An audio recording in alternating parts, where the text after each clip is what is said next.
Hello students, profits of business और profession chapter में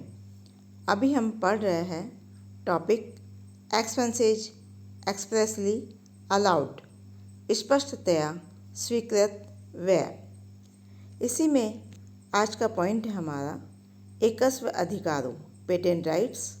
अथवा कॉपीराइट को प्राप्त करने के लिए किए गए व्यय। पेटेंट अधिकारों अथवा प्रतिलिपि अधिकारों कॉपीराइट राइट्स को प्राप्त करने के लिए 1 अप्रैल 1998 से पहले किए गए पूंजीगत व्यय की कटौती 14 समान किस्तों इंस्टॉलमेंट में दी जाती थी। ऐसे अधिकारों को प्राप्त करने के लिए निर्धारित अंतिम तिथि 31 मार्च 1998 से 14 ईयर की अवधि 14 वर्षों की अवधि, चूँकि कर निर्धारण वर्ष 2013-14 से पहले ही समाप्त हो चुकी है, अतः कर निर्धारण वर्ष 2013-14 या बाद के किसी कर निर्धारण वर्ष में इस धारा के तहत कटौती स्वीकृत नहीं की जाएगी। 1 अप्रैल 1998 को या उसके पश्चात पेटेंट अधिकारों तथा कॉपीराइट को प्राप्त करने के लिए किए जाने वाले खर्चों को अमूर्त संपत्ति मानकर उन पर हास डेप्रिसिएशन की छूट स्वीकृत की जाती है। नेक्स्ट पॉइंट है दूरसंचार सेवाओं के लिए स्पेक्ट्रम के उपयोग का अधिकार प्राप्त करने के खर्चे। Expenditure for obtaining right to use spectrum for telecommunication services. According to Income Tax Act, Section 35 ABA, वित्त अधिनियम 2016 के द्वारा कर निर्धारण वर्ष 2016-17 से एक नई धारा 35 ABA 35 ABA जोड़ी गई है। इस धारा के अनुसार यदि कोई करदाता दूरसंचार सेवाओं के लिए स्पेक्ट्रम के उपयोग का अधिकार प्राप्त करने हेतु पूंजीगत व्यय कैपिटल एक्सपेंडिचर करता है,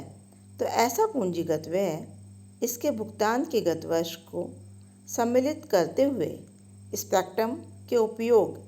के वर्षों की अवधि में समान रूप से कटौती योग्य होगा। यदि व्यापार प्रारंभ होने वाले वर्ष के पूर्व किसी वर्ष में स्पेक्ट्रम फीस का भुगतान किया जाता है, तो ऐसी फीस की कटौती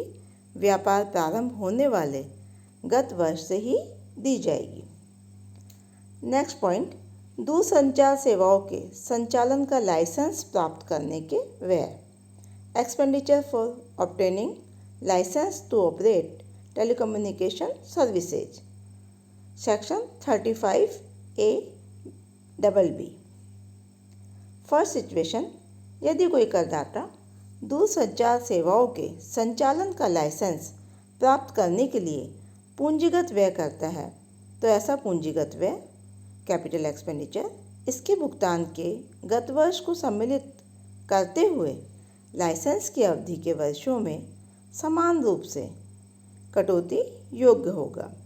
यदि व्यापार प्रारंभ होने वाले वर्ष के पूर्व किसी वर्ष में लाइसेंस फीस का भुगतान किया जाता है, तो ऐसी फीस भी व्यापार प्रारंभ होने वाले वर्ष से ही कटौती योग्य होगी। सेकंड सिचुएशन, यदि किसी वर्ष लाइसेंस को हस्तांतरित कर दिया जाता है तथा हस्तांतरण से प्राप्त होने वाली पूंजीगत राशि लाइसेंस प्राप्ति के व्यय के स्वीकृत होने से बची हुई किस्तों की राशियों के योग से कम होती है, तो इस कमी की राशि को लाइसेंस हस्तांतरण ट्रांसफ़र किए जाने वाले गत वर्ष में स्वीकृत अलाउड कर दिया जाता है। थर्ड सिचुएशन, यदि हस्तांतरण ट्रांसफ़र से प्राप्त होने वाली पूंजीगत राशि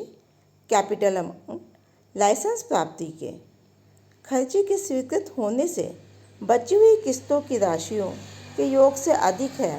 तो ऐसा आधिक्य उस गत वर्ष में व्यापार अथवा पेशे की आय शीर्षक में कर योग्य होगा जिस गत वर्ष में लाइसेंस का ट्रांसफ़र किया जाता है। फोर्थ, यदि संपूर्ण लाइसेंस या उसका कोई भाग हस्तांतरित कर दिया जाता है तथा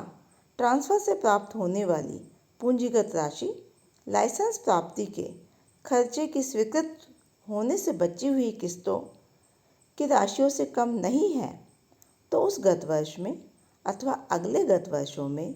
इस धारा के तहत कोई भी कटौती नहीं दी जाएगी। फिफ्थ, यदि किसी गत वर्ष में लाइसेंस के किसी भाग को हस्तांतरित किया जाता है तथा हस्तांतरण से ट्रांसफ़र से प्राप्त होने वाली पूंजीगत राशि शेष किस्तों की राशियों के योग से अधिक नहीं है तो प्राप्त राशि को शेष किस्तों के योग की राशि में से घटा दिया जाएगा तथा शेष राशि की कटौती इस वर्ष को सम्मिलित करते हुए शेष अवधि में समान रूप से दी जाएगी। 6 पॉइंट, यदि एकीकरण की किसी योजना के तहत एकीकृत होने वाली कंपनी एकीकरण करने वाली भारतीय कंपनी को लाइसेंस बेचती है अथवा अन्य किसी प्रकार से हस्तांतरित ट्रांसफ़र करती है तो सब सेक्शन 2, 3 एवं 4 की व्यवस्थाएं एकीकरण करने वाली कंपनी पर उसी प्रकार लागू होगी जिस प्रकार लाइसेंस हस्तांतरण न करने की दशा में एकीकृत होने वाली कंपनी पर लागू होती है। 7 पॉइंट, यदि अविलयन की किसी योजना के तहत अविलियत कंपनी किसी भारतीय परिणामी कंपनी को लाइसेंस बेच देती है अथवा अन्य किसी प्रकार से ट्रांसफ़र करती है तो सब सेक्शन 2, 3 और 4 के अरेंजमेंट की व्यवस्थाएं अविलियत कंपनी की दशा में लागू नहीं होगी तथा इस धारा की व्यवस्था परिणामी कंपनी पर उसी प्रकार लागू होगी जिस प्रकार लाइसेंस हस्तांतरण न करने की दशा में अविलियत कंपनी पर लागू होती है। लास्ट पॉइंट, यदि किसी व्यय के संबंध में इस धारा के तहत कटौती स्वीकृत कर दी जाती है तो उस व्यय के संबंध में उसी वर्ष अथवा अन्य किसी वर्ष में सेक्शन 32 सब सेक्शन 1 के तहत हास डेप्रिसिएशन की छूट स्वीकृत नहीं की जाएगी। ये थे आज हमारे एक्सपेंसेस एक्सप्रेसली अलाउड स्पष्ट या स्वीकृत व्यय के कुछ उदाहरण।